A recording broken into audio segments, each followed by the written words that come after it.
Hello दोस्तों, तो आज हम देखने वाले हैं कि ड्राइंग ऑपरेशन शीट मेटल का ऑपरेशन है टू मेक अ कप। अब हमें कप बनाना होता है तो उसके लिए ड्राइंग ऑपरेशन करना पड़ता है। उसके कैलकुलेशन पार्ट क्या होगा, छोटा सा फॉर्मूला है, उसके बारे में हम देखेंगे।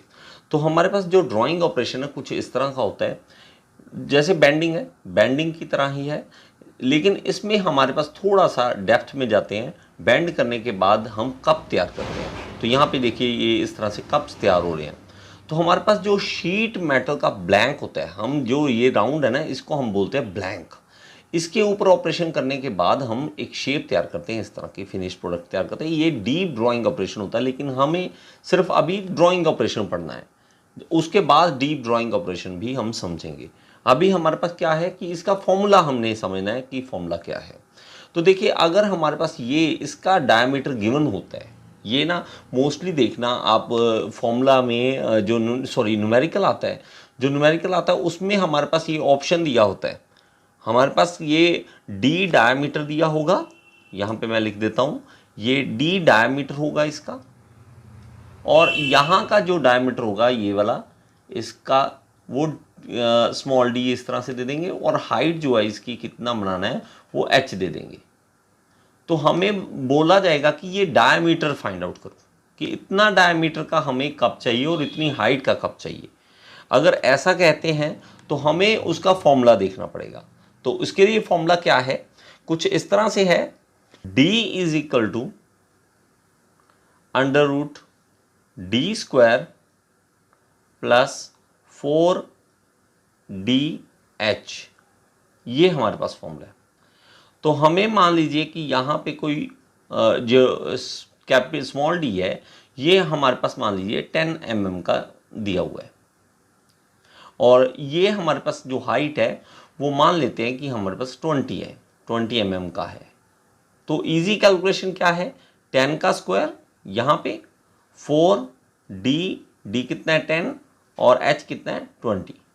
आप इसकी कैलकुलेशन करेंगे, और यहाँ पे कैलकुलेशन करने के बाद यहाँ पे 100 प्लस 200 800, तो 800 हमारे पास बन रहा है। ओके, और 8 और 100 900 यहाँ पे आ गया, और इसका अंडर रूट करते हम तो ये बनता है 30।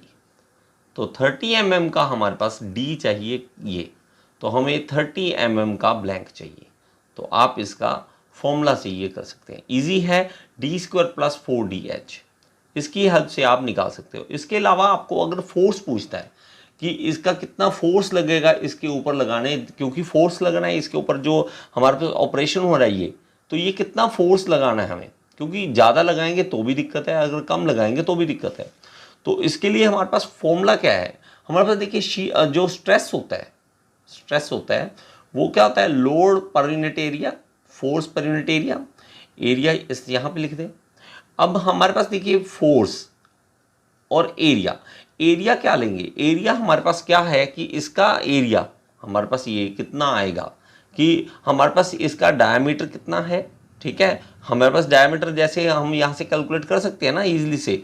तो हमारे पास क्या होगा कि यहाँ से लेके आप एक चीज़ देखना, इसकी थिकनेस होगी ना कोई इसकी थिकनेस होगी प्लेट की, आप समझ रहे हैं। तो ये थिकनेस होगी, ये टी जो थिकनेस है पीछे की ओर है, यहाँ पे टी है, तो इस तरह का है। अगर हमें ये साइड वाला एरिया सारा पता करना हो कि कितना है हमारे पास, तो आपने क्या करना होता है कि यहाँ से लेके पूरा सरकमफ्रेंस देखिए, ये वाला यहाँ पेरीमीटर देखिए, ये वाला ये, तो ये क्या हो जाएगा हमारे पास 2πr, okay, r into T कर देना आपने, टी थिकनेस। तो हम इसको किस तरह से लिख सकते हैं, देखिए 2 इंटू आर क्या बन गया d, तो पाई d इंटू टी, ये बन जाएगा हमारे पास। अभी मेरे पास देखिए, अगर मैं एरिया इस साइड ले जाता हूँ, स्ट्रेस से मल्टीप्लाई कर दे तो फोर्स आ जाएगा, तो फोर्स क्या निकल जाएगा हमारे पास, फोर्स आ जाएगा स्ट्रेस इंटू एरिया। अभी देखिए एरिया हमने यहाँ से निकाल लिया, तो स्ट्रेस इंटू एरिया कितना है हमारे पास, पाई dt। तो फोर्स का फॉर्मूला हमारे पास ये वाला बन जाएगा। तो हम इसकी हेल्प से फोर्स भी निकाल सकेंगे, कितनी फोर्स हमारे पास रिक्वायर्ड है। तो डायमीटर यहाँ से इस फॉर्मूला से, और फोर्स इस फॉर्मूला से निकाल सकते हैं। तो इजी बहुत है ये, आपको एसएससी जेई में बहुत ज़्यादा काम आता है SSC JEE के एग्ज़ाम में ये ऑब्जेक्टिव टाइप एक आधा क्वेश्चन इसमें से ज़रूर बन जाता है। आई होप ये हेल्प करेगा आपको। नेक्स्ट वीडियो में फिर से मिलेंगे। Thank you so much.